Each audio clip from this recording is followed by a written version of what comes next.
school in geometry, which is 6 or something in the school in geometry that we do here every semester. Before the actual talk, Sasha Abanov, who is the Associate Director of Simon Center, will introduce Simon Center, which provides our beautiful facilities. Okay, thank you. Hello, everybody, and welcome to the Simon Center for Geometry and Physics. We are happy to host AGNES workshop for the second time. The first one was 3 years ago. But I expect that many of you are new here to the Simon Center, so I'll just say a few words for a couple of minutes introducing the center. So the center is almost 10 years old. The building is 8 years old, and we are very proud of our building. But we are more proud of our faculty and postdocs. And on the math side, we have 2 faculty at this point, Kenji Fukai and Simon Donaldson, who probably do not need any introduction in this audience. And important thing is, because there are many students here, I would like to say that we have 12 postdoctoral positions. Each of them is 3 years long. And that means that we hire every year 4 postdocs, 2 in physics and 2 in mathematics. Okay? So 2 mathematical postdoctoral positions. All information is on our website.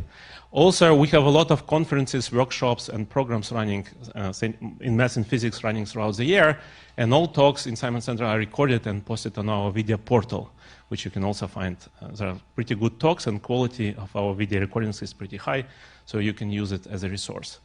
And that's basically what I wanted to say, and welcome to the center, and I hope you will have a very productive workshop. Thank you.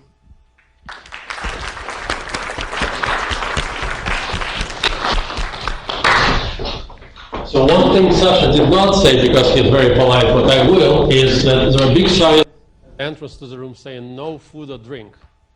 Please make sure you read them, and please try to follow them. So we are most welcome to have coffee outside, but please don't bring it here because it tends to spill on somebody else's back. And with that, we're very pleased to have Mihai Paun from University of Illinois at Chicago, who will talk about positivity of push-forwards of pluricanonical sheaves. Thank you. I would like to thank the organizers for the invitation. It's really a great pleasure and honor to be here today. So let me start by set up some notations and tell you what would be somehow our primary targets. So first of all, we'll consider P from x to y would be an algebraic fiber space.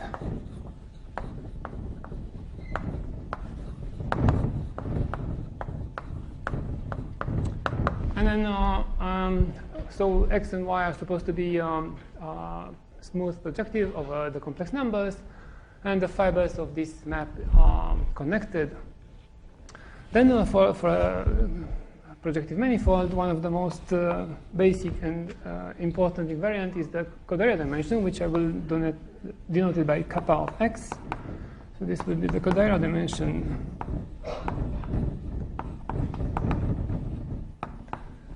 of x. And then another notation which I would like to set up here would be the one of the canonical boundary associated to this map. So let's say omega x over y. This would be the relative canonical boundary.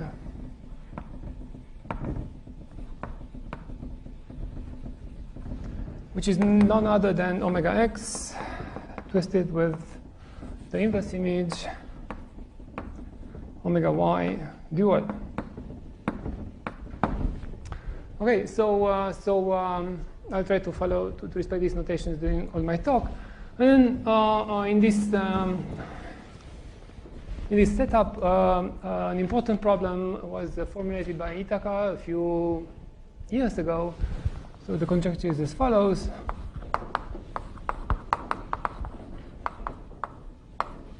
So in this context, kappa of x is at least as big as kappa of y plus kappa of f, where f is the generic fiber of the algebraic fiber space F.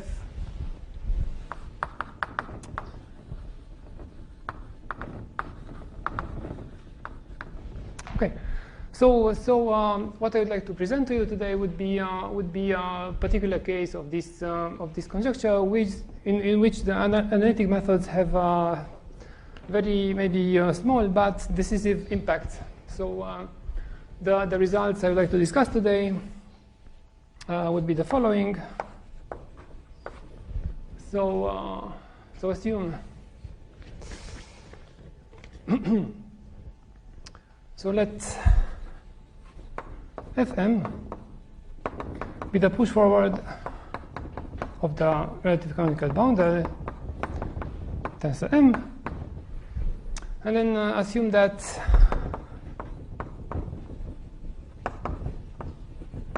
the determinant of this torsion-free coherent sheaf is topologically trivial. So C1 of Fm equals to 0. So then this, let's say, star inequality follows. Then star follows. So that would be one result obtained by Julian Cao and myself a couple of years ago. And then maybe the second one would be in fact the fact that star holds true, provided that the dimension of the base is at least at most 2. Dimension of y is at most 2. So the content of the result of Junior and Zhao here is that, in fact, this holds for surfaces, right? Because for curves, this was known long ago by Kawamata. Now, needless to say that this problem attracted a lot of interest and many important contributions due to maybe Fujita, then Kawamata, Kollár, and Viehweg. The methods they used were mostly algebraic. So what I would like to explain to you today is that a study of this sheaf from the metric point of view, has a result. As a consequence, we can get a little bit farther in the particular cases we understand in this context. In particular, this holds for Y an abelian variety.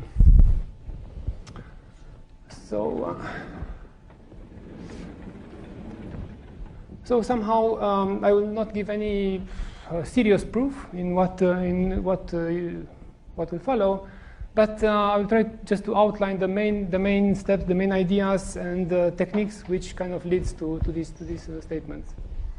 So the plan of the talk will be as follows.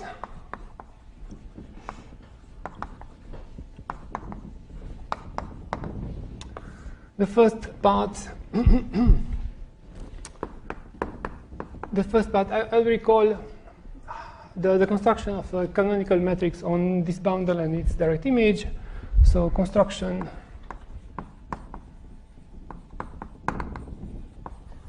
of a canonical matrix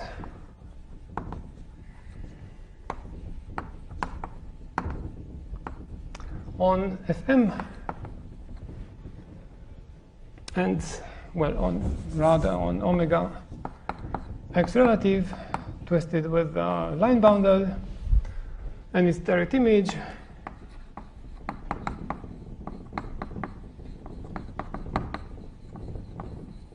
So it's pushed forward via the map P. Then I will recall very, very quickly a few notions around the singular Hermitian matrix on vector bundles and torsion-free sheaves. So maybe here a good title would be Flatness Criteria for singular Hermitian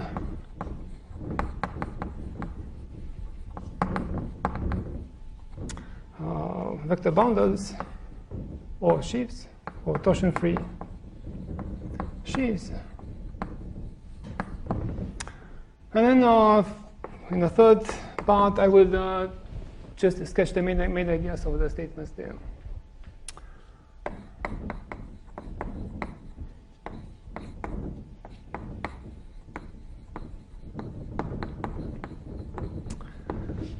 Of the proof for the statements on the blackboard. Above. Okay. Right, so this is somehow what I'll try to explain to you next. And let's see. So somehow in the first part, and maybe to a large extent, the second one was already discussed during the mini school this morning. So I only try to say very quickly what were the main constructions and results. And then, so let's see.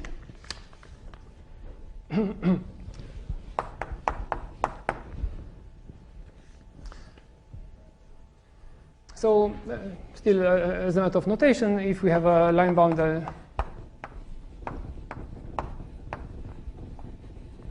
over a manifold X, and then H L is a singular metric on L.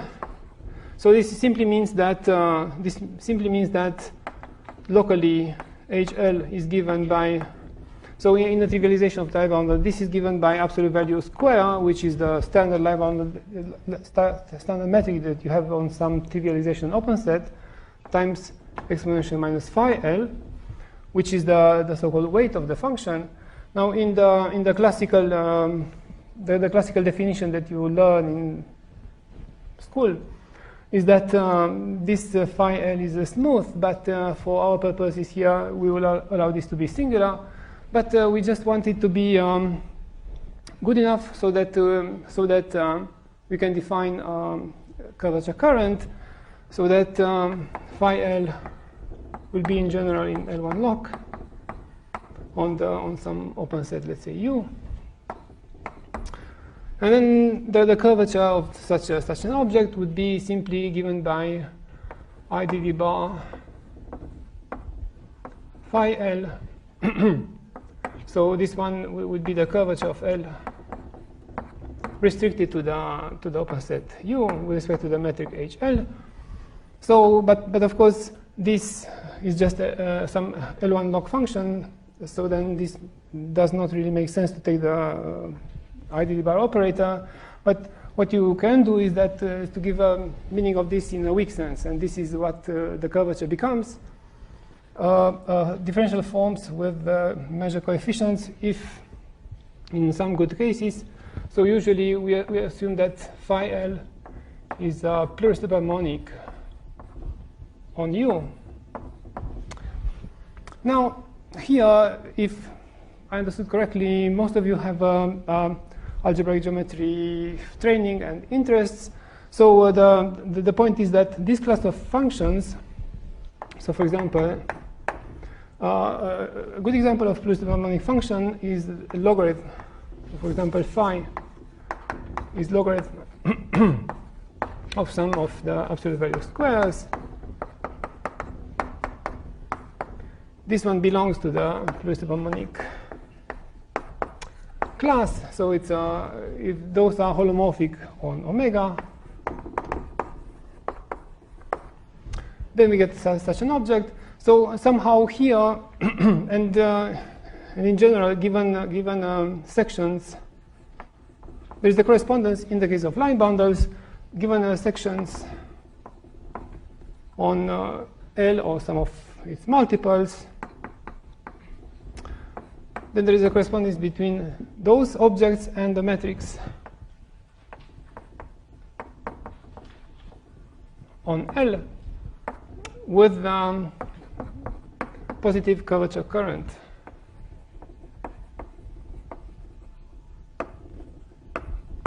Okay, so somehow this correspondence here between sections of multiples of a line bundle and the matrix on L has exploited in many instances in algebraic geometry and turned out to be very successful.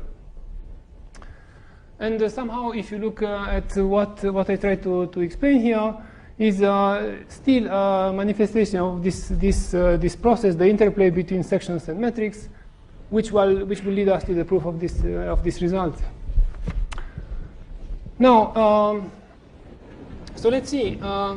We have so in the same notations as here. So let's define f, the push forward of the relative canonical bundle, twisted with L, and the multiply ideal sheaf corresponding to the metric L. So this is just this is a coherent sheaf on the manifold X. The stalk at some point is the holomorphic functions which are L2 with respect to this weight, with respect to the local weight of the metric. And then I want to define some way of constructing some way of I want to define an inner product on F. So given let's say we are given S1 and S2 local sections of F. Yes. Do you think you could write about twice as big? Yes, I can try for a while, but then it will shrink again. So, all right, let's see. So let's see. Given S1 and S2 in the space of sections of F over some open subset V. So here V is inside Y. So let's say a small coordinate set.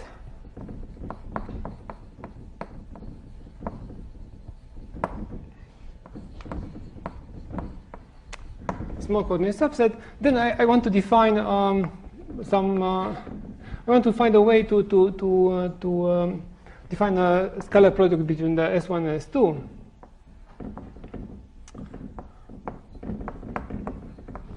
Okay, so in such a way that it should be geometrically meaningful. So I mean, I want this one to have some nice properties at the end of the day. So one way of doing this is by duality, if you want. So let's say that we take phi, which is a smooth function with a support in V, and then let's define also. Let's say Ui is Si wedge the inverse image of dt, where t is the coordinate on V, and then this is Ui's is a local section of so over pi inverse of V and the omega x twisted with L and with a multiply ideal sheaf here. So then I will define this function, the scalar product of the two sections, by using this corresponding sections of the canonical bundle as follows. So I want the integral over V of my test function times the function I want to define with respect to, let's say, the Lebesgue measure here, d mu with respect to this coordinate I'm fixing. So this is simply, so by definition, the integral of an inverse image of V. So here I have phi composed with a P times, U1 wedge U2 bar exponential minus phi L, where this is, here there is a unimodular constant, which let me just denote it by Cn. So here is the quantity I want to define. And then here is something that I know, right? Because those are top forms on X. When you take U1 wedge U2 bar, this is this is a form of degree 2 times. So if we put some dimensions here, if x is of dimension, let's say n plus k, fibering over y, which is of dimension k, then this is a form of type n plus k, which we can integrate, so we get a number. And then, so this defines, by duality, this is defined almost everywhere. Okay. So this defines the scalar product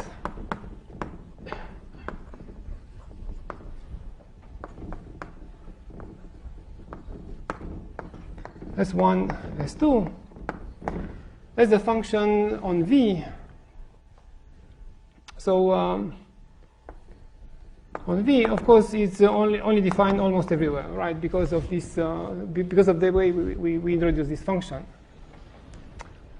So the point is that let's denote this by age. So the point is that in this way the sheaf F becomes somehow endowed. So with a singular metric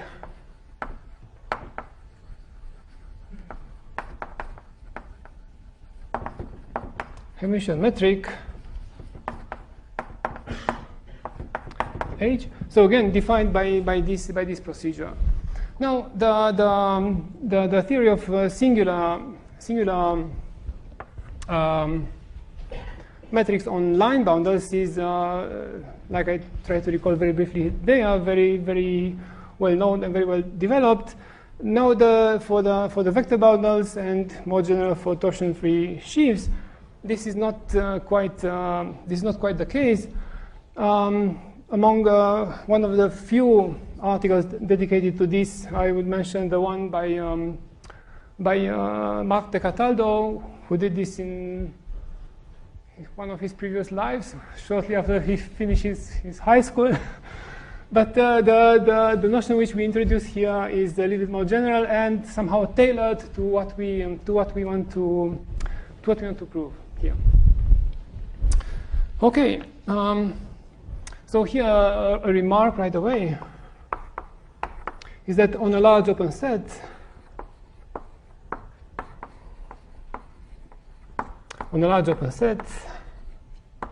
so subset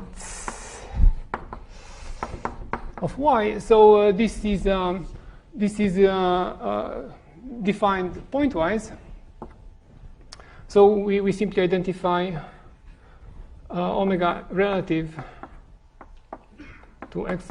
The restriction to the fiber of this is simply omega xy.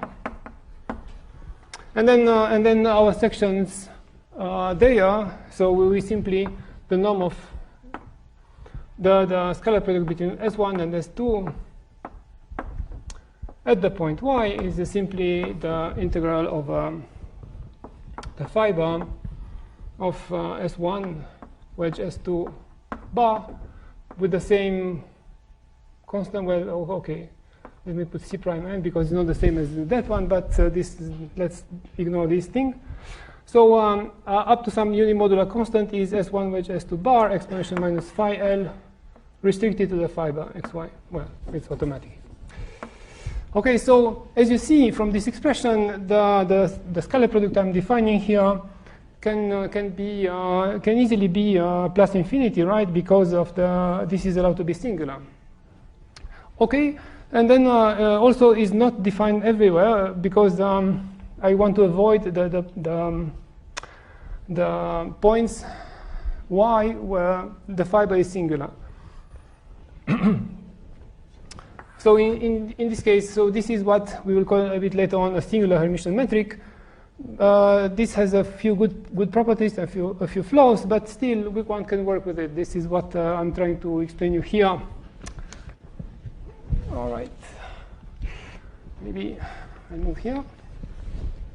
Oh, can I use those blackboards as well? Yes, right left. Okay.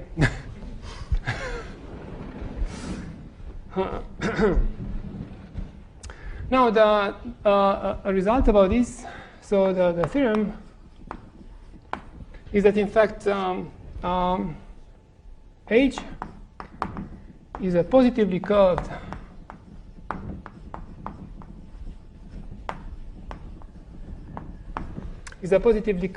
singular Hermitian metric on F. So in the case where in some particular case this result was established by Takayama and myself, the version which we have here is due to Christian Schnell and Mihai Paun and Christopher Haken.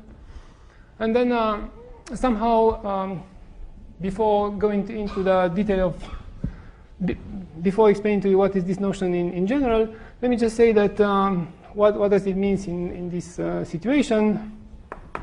So for any section, let's say G defined on V, and for any section of the dual of this sheaf, the function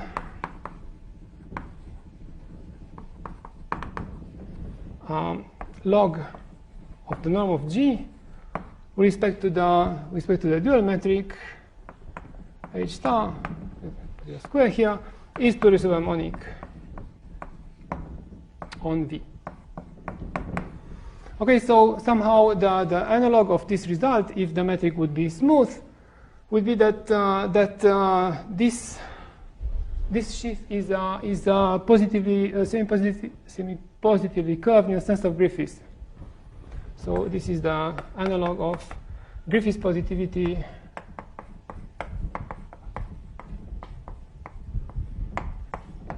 Okay, so even if we talk about positively curved, even if in general for a singular Hermitian metric, we do not have the manageable notion of curvature current, as in the case of the rank one bundle. Now,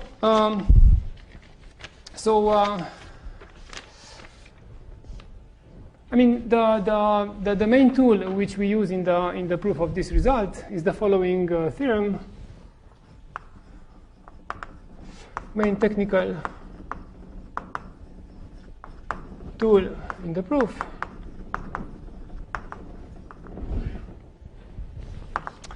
is the fact that is the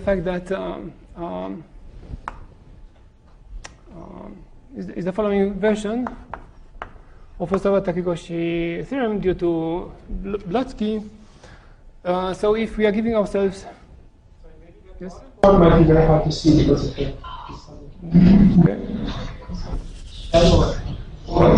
So okay. So like I was about to say, the main technical tool in order to prove this result. I mean, this is how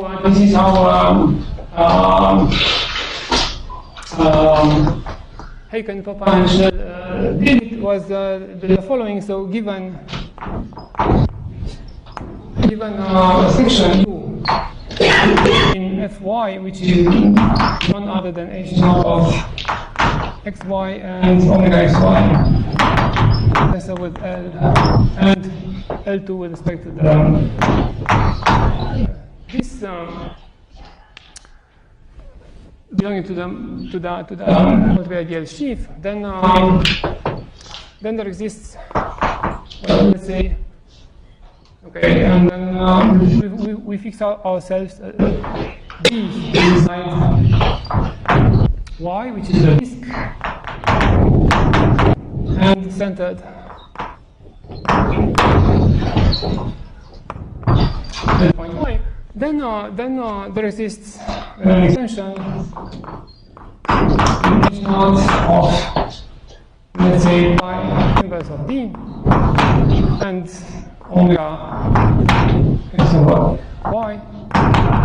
distribute L and use the material sheet such that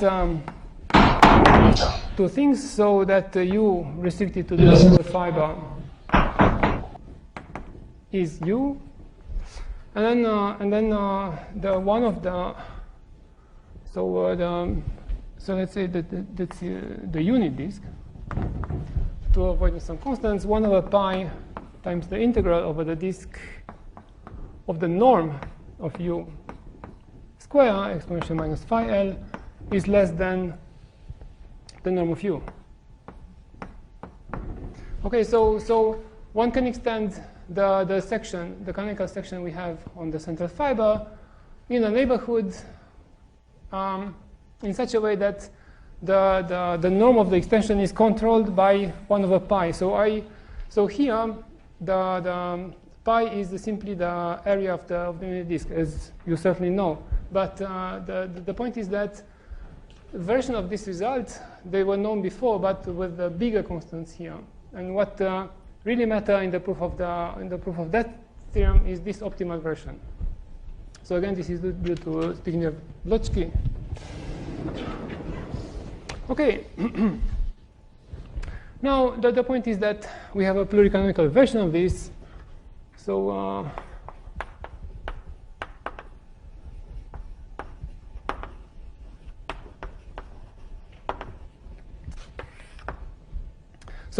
when we consider Fm is the push forward of the relative canonical to the power m, and then we would like to formulate a similar result as the one there, to have a metric on it with respect to which this one is positively curved. And then the first observation is that if we are given ourselves a section U in H0 of xy and omega xy to the power m, then we can associate, we can define a semi-norm here, the norm of U, semi-norm of U, as you want to call it, L2 over m square is by definition the integral over the fiber. So U to the power 2 over m exponential minus phi L. Well, there's no exponential minus phi L, excuse me. And this one to the power m. Okay, so at the point y, we can mimic what happened in the case m equal to 1, but the point is that the natural norm in the case m equals to 1 becomes this semi-norm here, becomes a semi-norm in this pluricanonical context, and then we can define a metric on. So somehow the pluricanonical version is a little bit more involved in the sense that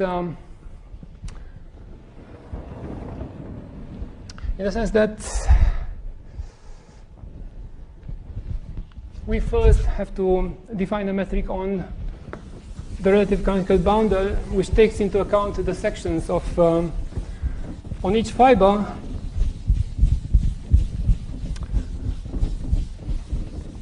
So very roughly, things are done like this. So this will give us a metric on relative canonical boundary.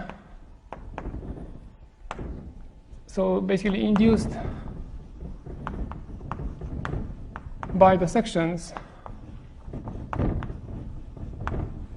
of H0, well, of omega x over y to the power m.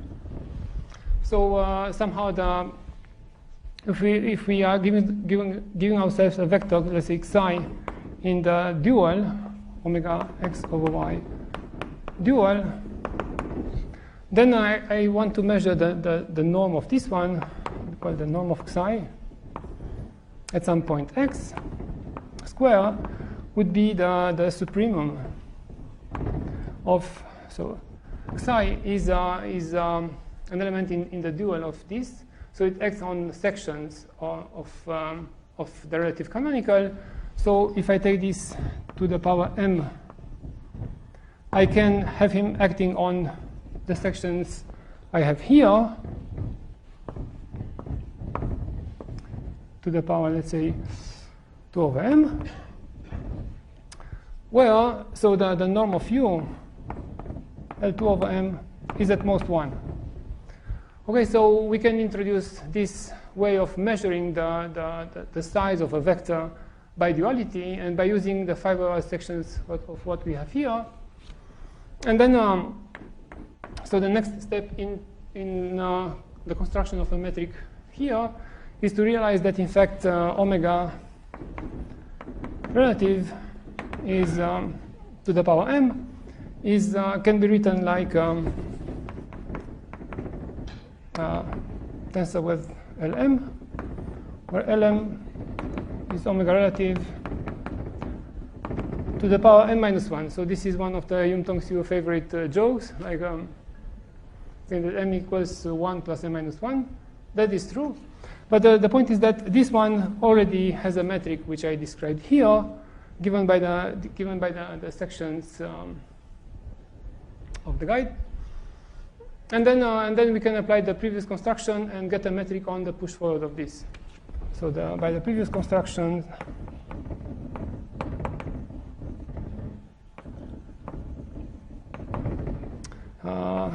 so we get a metric, a singular Hermitian metric on the push forward on Fm. Okay, so again, the construction of the metric in a pluricanonical case is somehow a bit of a detour, right? We first understand how to use the fiber-wise section of this bundle in order to construct a metric on the relative canonical, and then by using that, once we get that metric with the right curvature properties, which is what we have here, then a singular metric on Fm is using the fact that we know how to do the construction for the adjoint in the adjoint case, and it has the similar curvature properties. Okay, so somehow this is what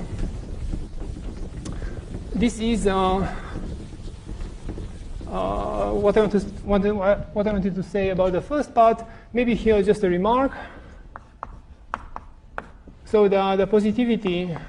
So all right. So let's say the existence of a metric on the Fm with semi-positive curvature. So this one implies the results of Viehweg concerning the weak semi-positivity of these sheaves. So the weak semi-positivity of Fm. So I remind you that this is the algebraic geometry notion corresponding to the field effectivity in the case of line bundles. So somehow having this metric, which is semi-positively curved, implies the results that one proof in algebraic geometry, which happen to be relevant in the context of the CNN conjecture. Now, and of course, a very interesting question would be to understand something about the converse of this. Once you have the algebraic geometry properties of this kind of sheaf, can one construct a metric? Not so clear so far. Anyway. Okay, so now let me say something about a singular Hermitian metrics in the context of vector bundles. So this will be the second part of the talk. So here the context is as follows. So we have E, which is the vector bundle. And we want to formulate a notion of singular Hermitian metric, which kind of looks like the one we have here on our main example. And then the situation would be, the thing to do would be to say that, so that a singular Hermitian metric on E, so is a function that associates to each point x on the base. So here I'm only considering this one over a complex manifold. It's not necessarily the one in the previous part of the talk. Now, for each x, we have Hermitian inner product to 0 and infinity, which is the so-called singular Hermitian inner product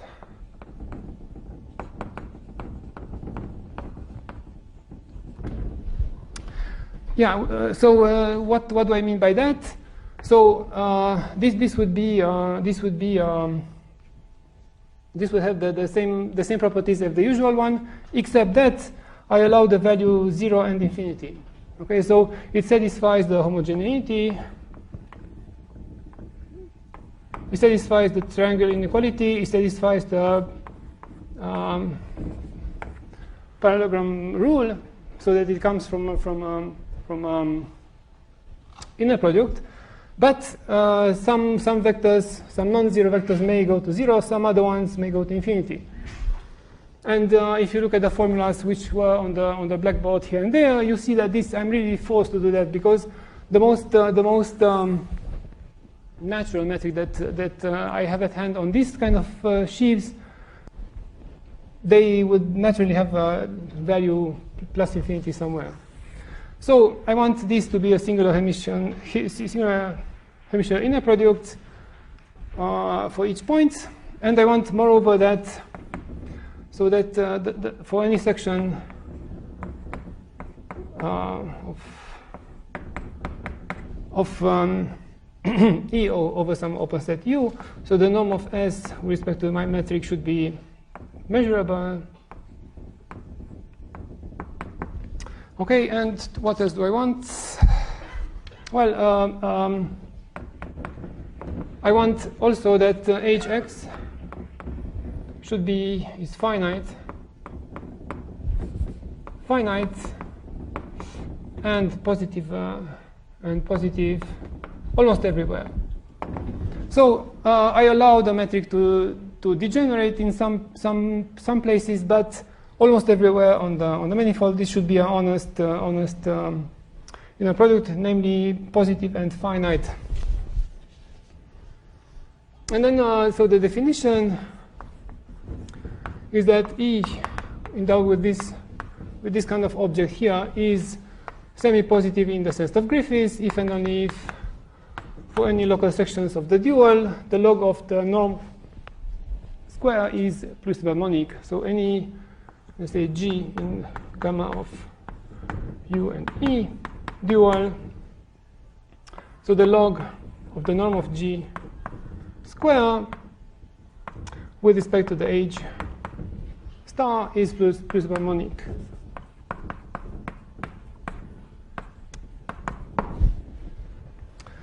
Okay, so somehow it's we want to formalize here the properties that were natural in the setup of push forward of adjoint boundaries in this situation.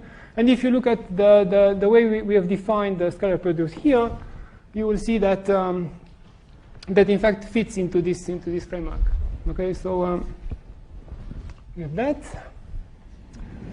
So and this, so given F, which is the torsion-free sheaf, coherent of course, on our manifold X, then we denote by X of F inside X, which is the open set where this one is locally free. And then we say that this can be endowed with a metric having semi-positive curvature if the restriction of f to this open set has 1. So so the notion, so the corresponding notion for f is done by by considering the restriction of f to the loci where this one has is locally free. Okay.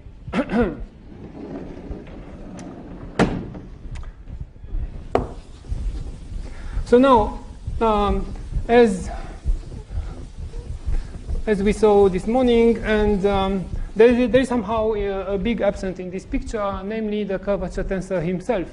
So if we have a line boundary endowed with a singular metric, then the curvature tensor, the curvature form, so this is a 1-1 form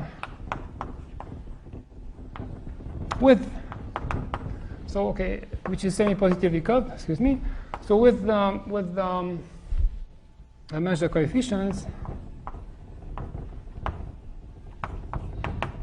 Now, the problem is that in this degree of generality for a vector boundary endowed with the metric, even if when the semi-positivity of the curvature condition is realized, we do not have such an object.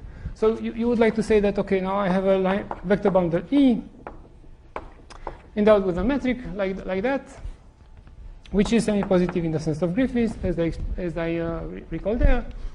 Then you would like to say that that one can cook up some curvature current, which would be vector valued 1-1 form with measure coefficients. Well, this is not true.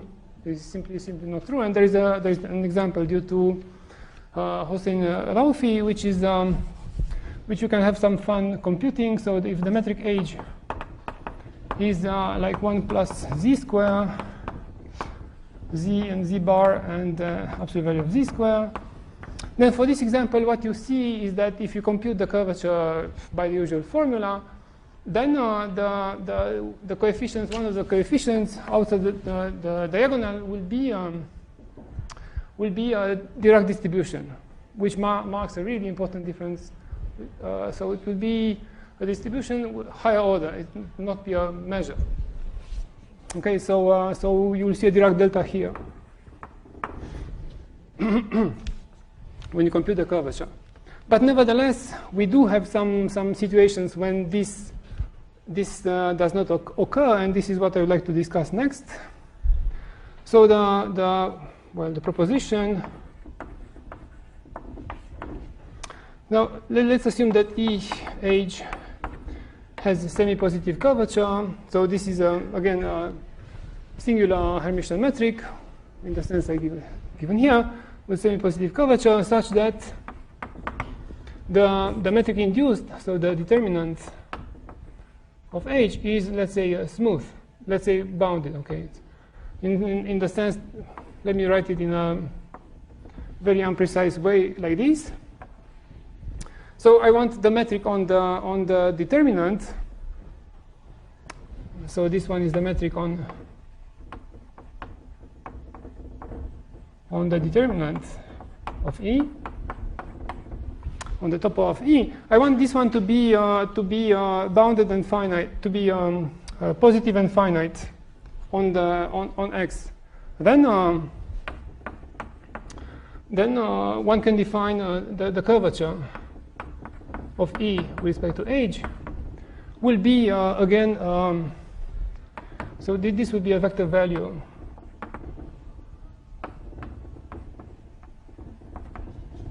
Current, 1-1 current, which has measure coefficients.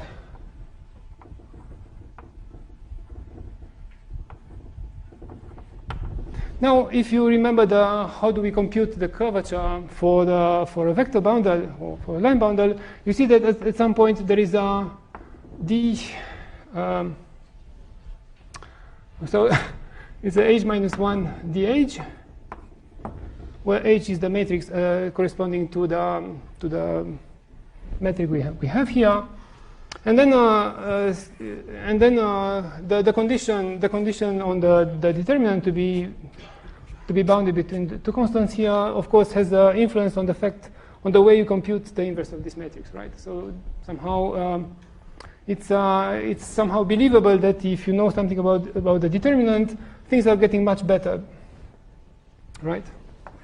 This one combined with the positivity of the curvature. Now, what I would like to discuss next is the so-called flatness criteria. So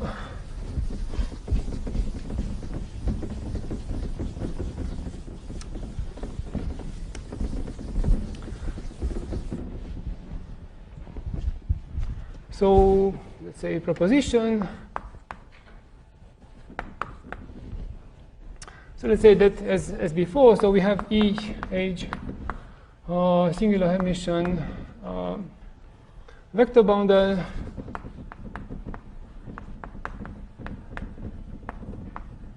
over a complex manifold, and such that is positively curved in the sense of Griffiths, and such that the above condition is better than verify like this, such that C1 of the determinant of E, well, okay. What I want to say here, so this one will be on a compact manifold. Now, such that the first, so C1 of E is topologically trivial. So, I mean, 0. Then, E is flat. So, is flat in the usual sense if so the metric is smooth and the curvature equals to 0. And then this also applies to torsion-free sheaves. If you replace this E by torsion-free sheaf, you have the same properties here. This is still well defined in that context, and the conclusion is that is flat where at the point where is a vector bundle, namely outside codimension 2 set. Now, so like I already mentioned in the paper by Hagen, Papa, and Schnell, they obtain a generalization of this proposition. If the sheaf in question has the so-called minimal extension property, then it is locally free on the whole manifold and flat in the usual sense. Okay, so let me say a few words about the proof of this result. Well, in the first place, since this one is 0, this means that the determinant of H is smooth. Okay, so in particular, this condition is absolutely verified here, and then there exists a curvature current. So by the proposition before, so the curvature current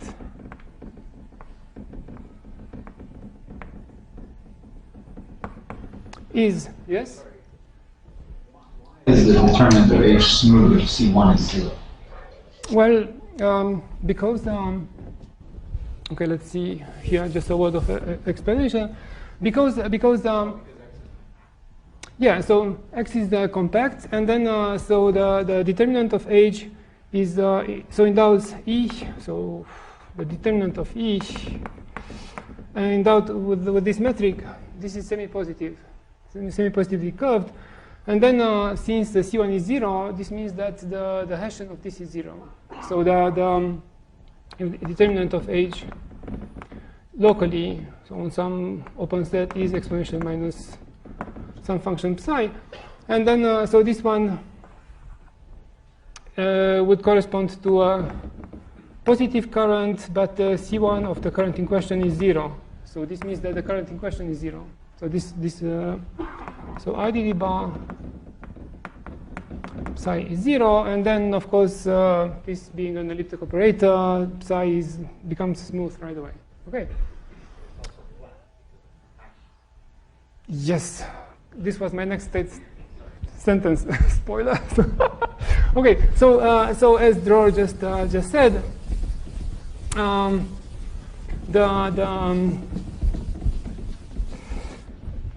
so here the determinant being smooth, in particular we have a curvature current. So locally this means that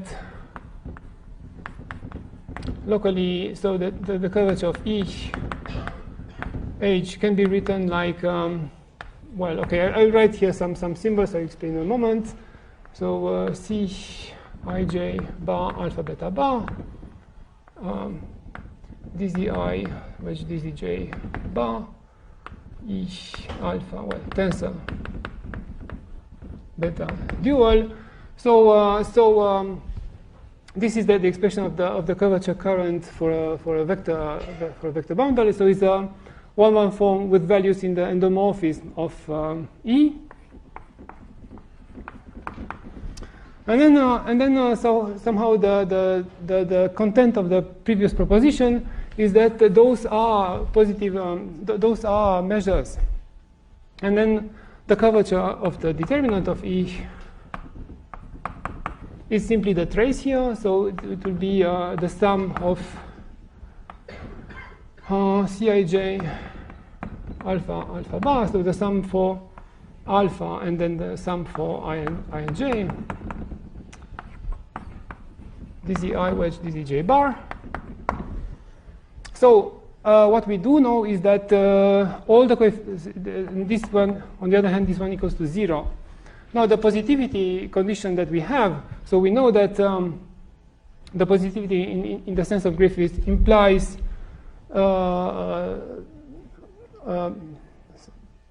analog condition of what you have in a smooth case for those measures, and this will imply that each of them is 0. Cij bar, alpha beta bar is 0. So this is a consequence of the Griffiths positivity. Somehow, to have a very simple-minded idea in head, what I'm about to tell you here is that you have a matrix which is positive, semi-positively defined, such that the trace is 0. Well, if the trace is 0, then all the coefficients are 0, right? So that's what it is.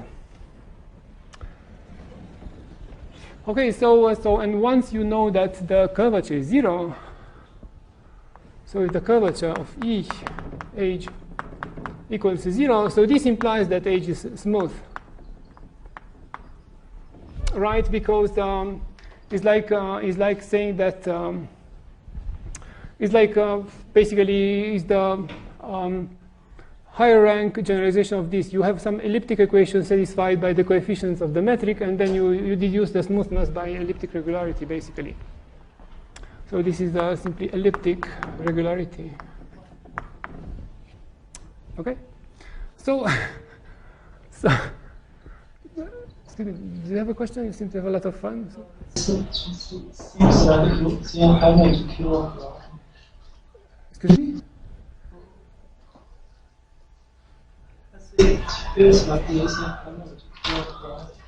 Well, okay. All right, then it's smooth for very simple reasons. Okay, then, all right, so let me move on the other blackboard. So somehow this is what basically what I wanted to explain to you about the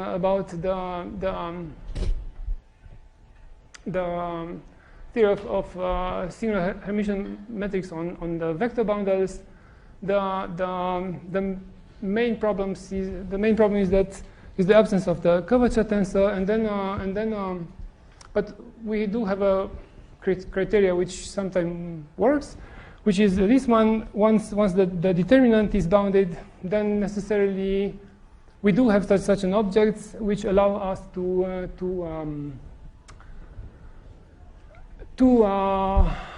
to establish the flatness of the Hermitian vector bundles for which the first Chern class is 0 and which are positive in the sense of Griffiths. Okay. Let me see if there's something else I wanted to tell you here. Excuse me? This is how this relates to the Iitaka property. Exactly. Exactly. I'll come to this in 1 second. So yeah. Let me erase here.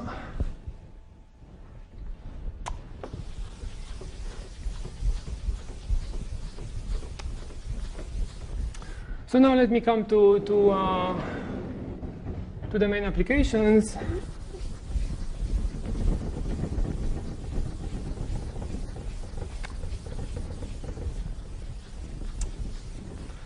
So, and to start with, let me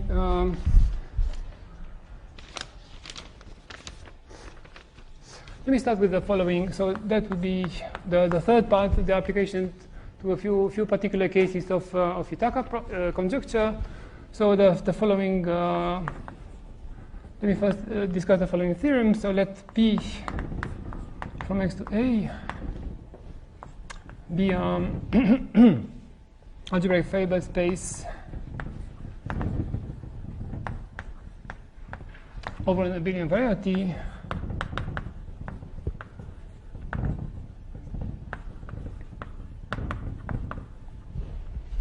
then the Kollár area of X is greater than the Kollár area of the fiber. Okay, so let me try to convince you that the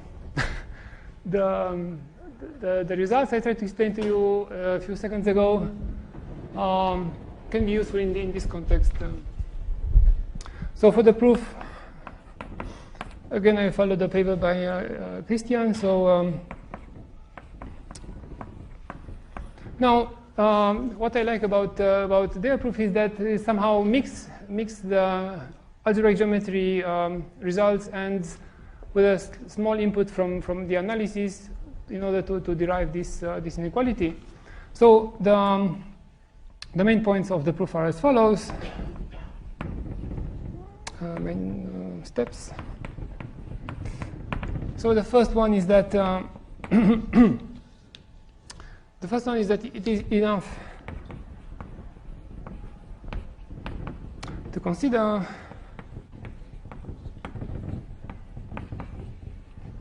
the case where kappa of X equals to 0.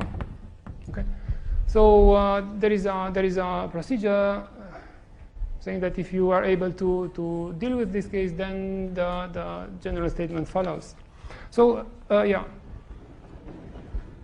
and the second one would be that if in this context,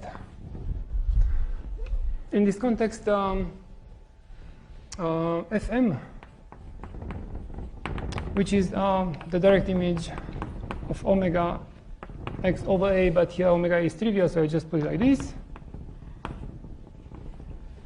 So this one is a unipotent indecomposable vector bundle. So this thing means the following. So there is a composition series like as follows.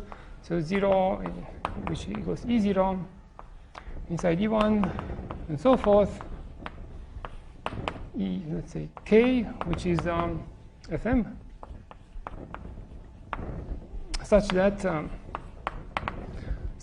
the successive quotients are trivial, such that EI divided by EI minus 1 is the structural sheaf of the abelian variety A.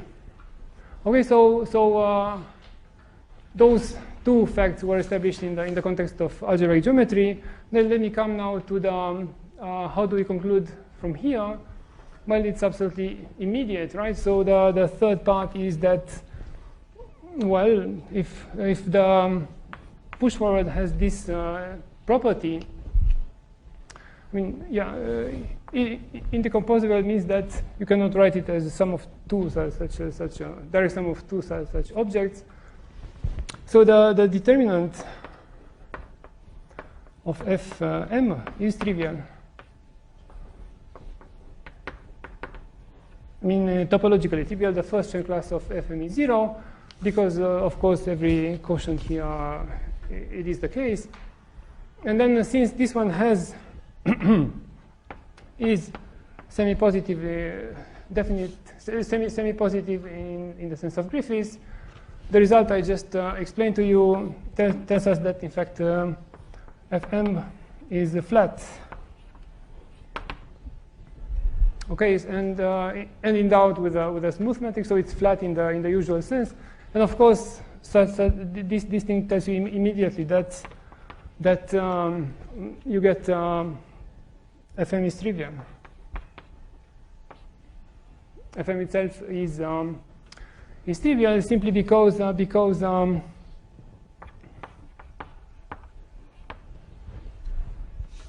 okay, simply because if you have a section, if you have a map from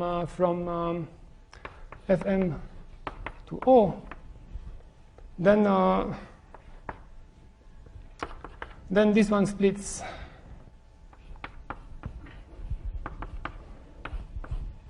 Okay, so we have this result that so you see somehow the flatness of F. So here you have a zero curvature, but on the other hand, this map gives you a section of the dual. So this is exactly the reason why the map splits, if you want. And this is simply the end of the proof because yes.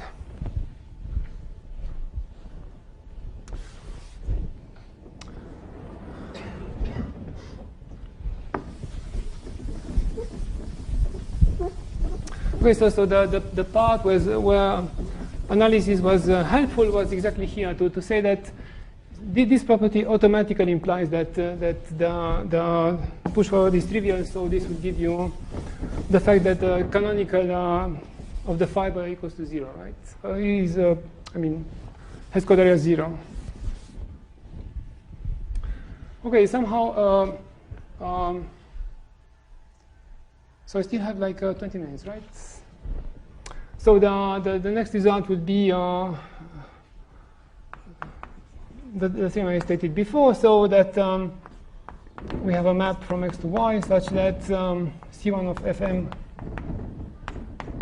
is topological is equal to 0. Then let's see how to infer that CNN conjecture holds. The Iitaka conjecture holds.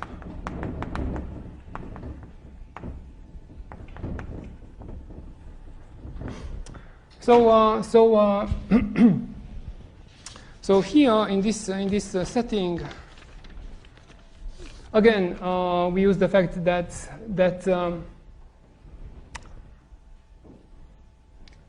okay. So again we use the fact that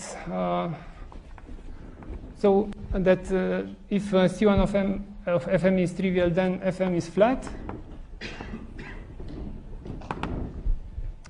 And then we argue as follows. So by analyzing the quadratic dimension here, so we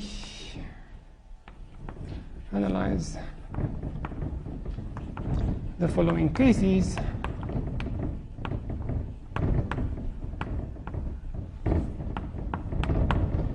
So the first one being if quadratic dimension of Y equals to 0, then the result is basically more or less a consequence of what I already explained, together with the result due to Kang-Zuo, so that the resulting question is as follows. So yes, so here this one Fm gives a representation of pi1 of x into the unitary group of, let's say, rank R, pi1 of y, excuse me. And then by a result of Kang-Zuo,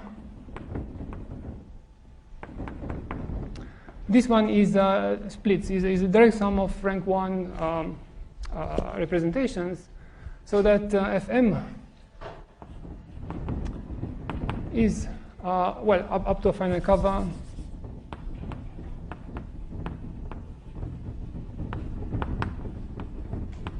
Up to a finite cover, the Fm.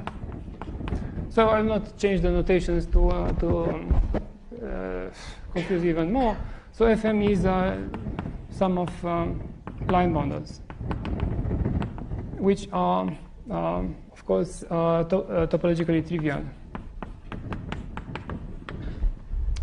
Okay, so this is where we use the Kollár dimension 0 in order to apply the result of Zuo concerning this type of representations.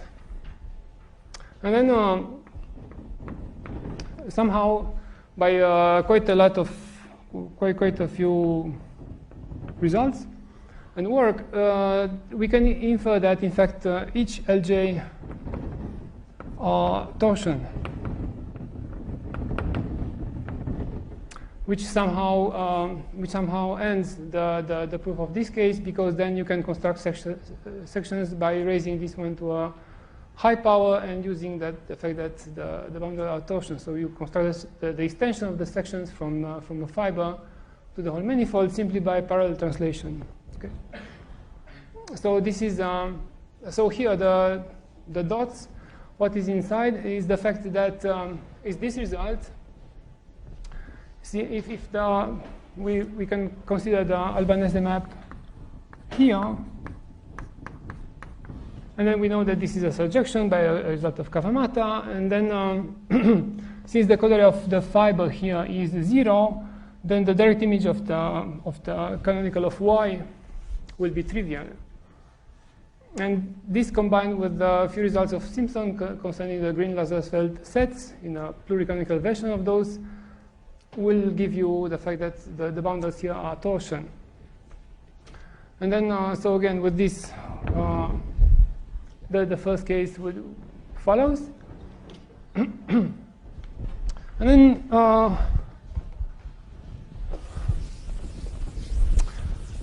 the next, then we consider the case of where the coordinate of y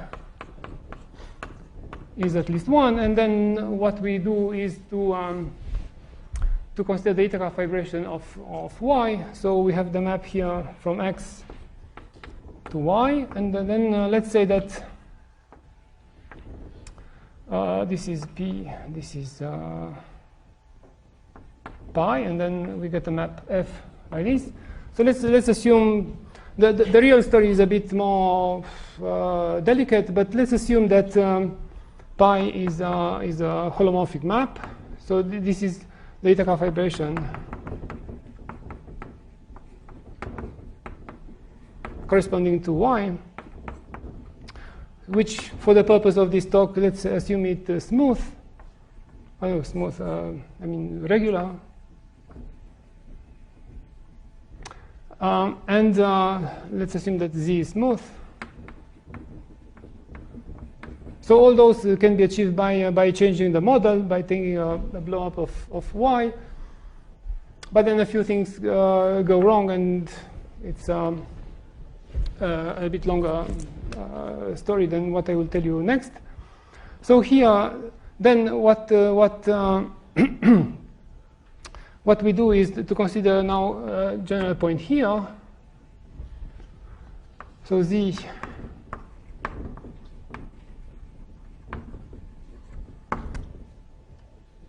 and then the codaira of yz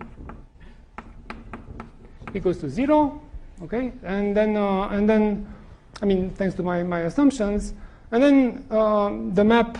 So I consider the fiber, the restriction of the map from between the fibers of f and pi. So xz to yz. So this So P restricted to xz.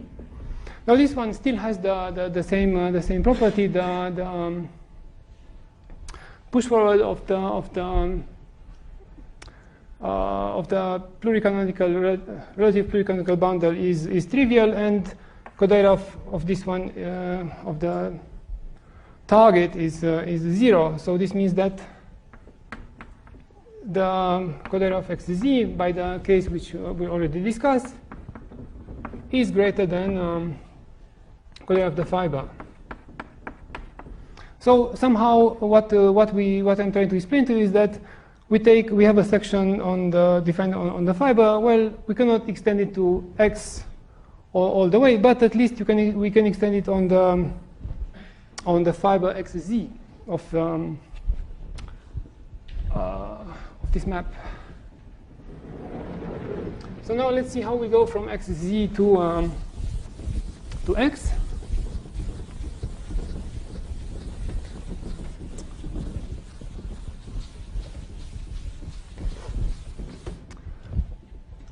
So we have the following.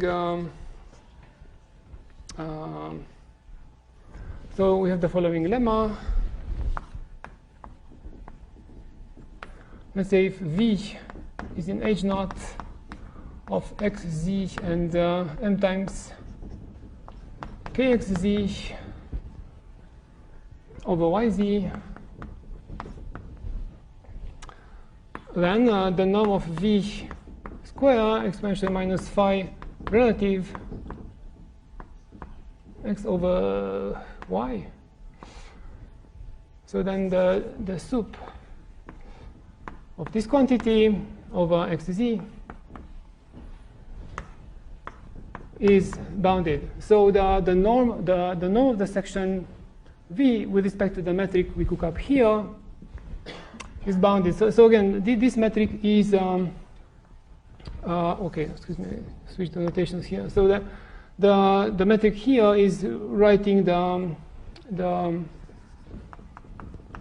mth power of this one as an adjoint boundary, right?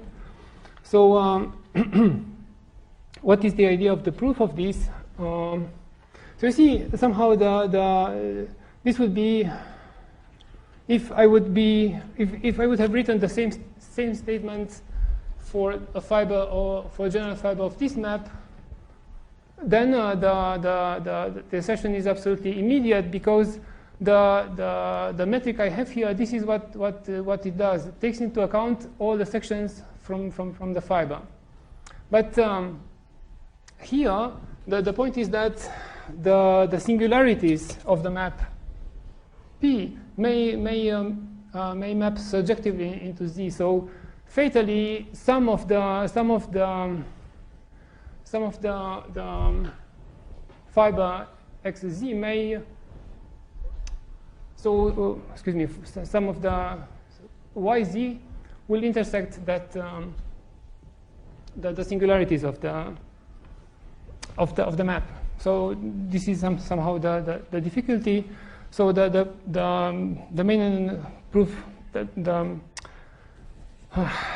what I want to say here is that the main idea of the proof is that so we consider a flat frame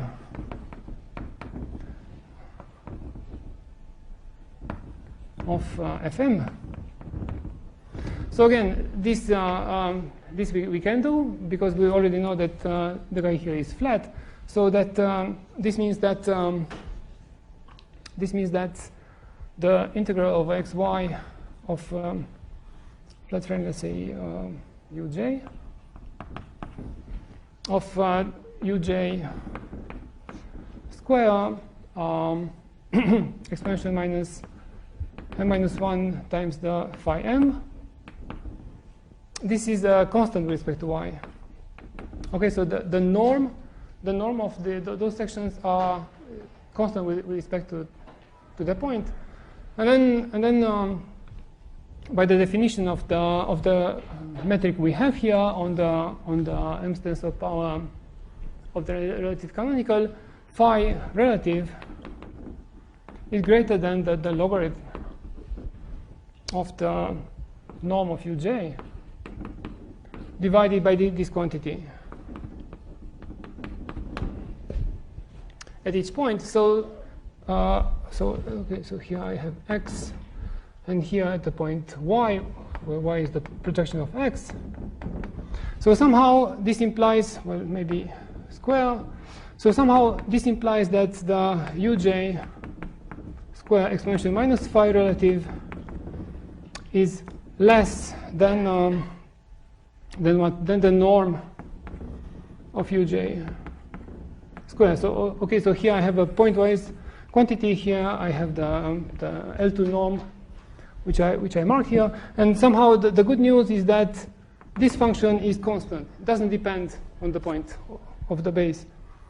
So this is exactly what allows me to extend the sections that I have on the fiber.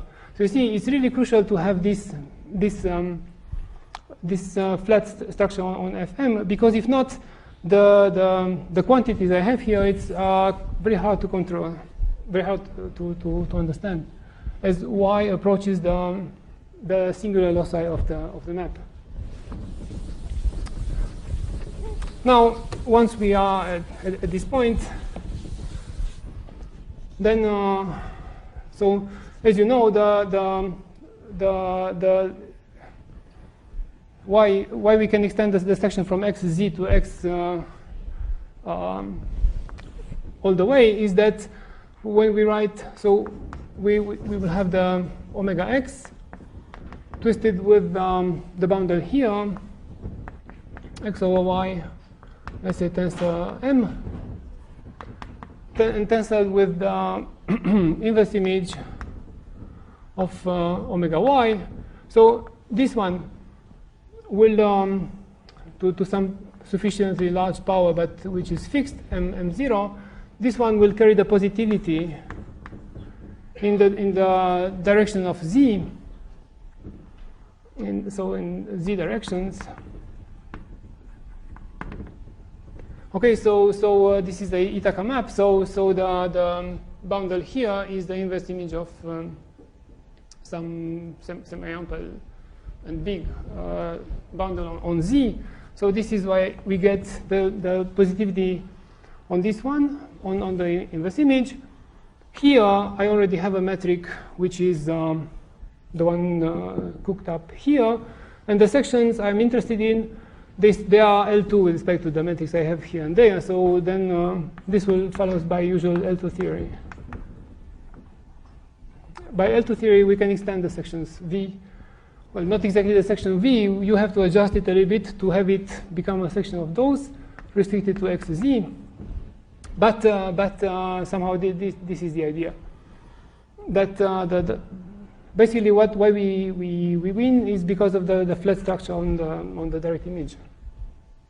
Okay, so very quickly, what is happening? So somehow this is a very rough outline of the proof in the case of the Kollár dimension at least one. Now for the maps on surfaces, so the dimension of S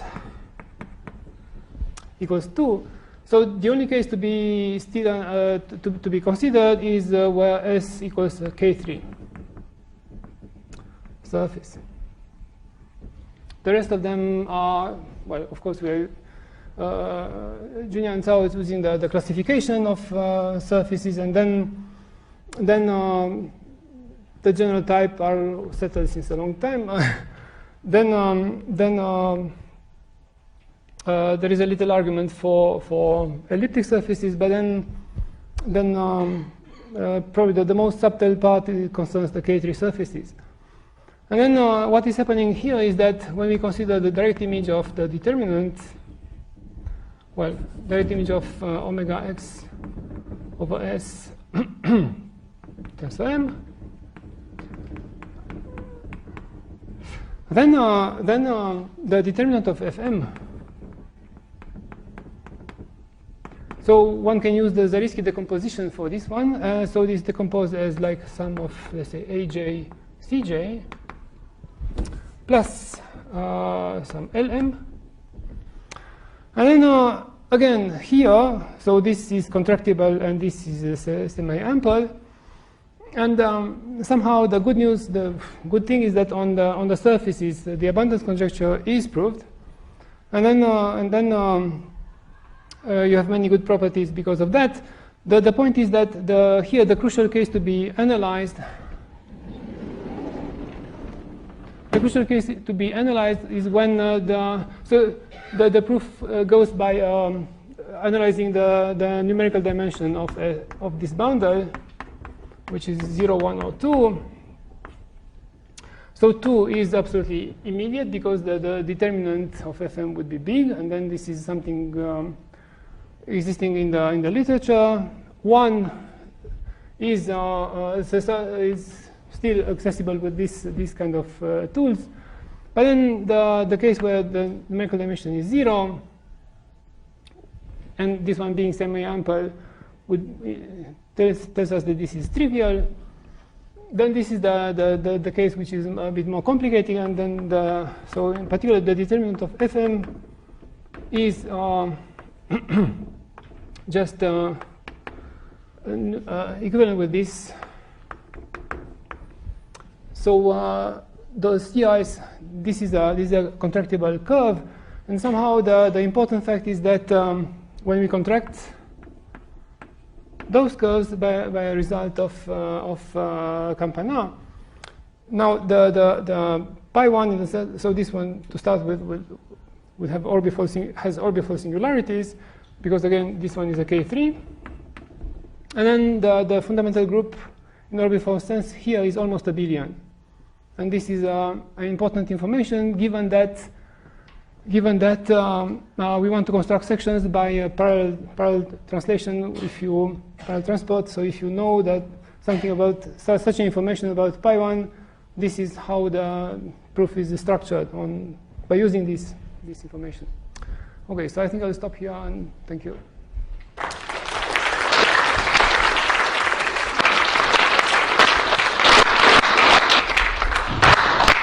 Questions for Mihai?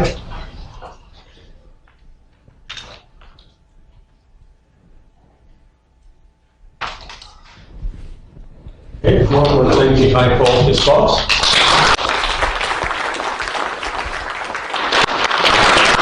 So tomorrow the first talk will be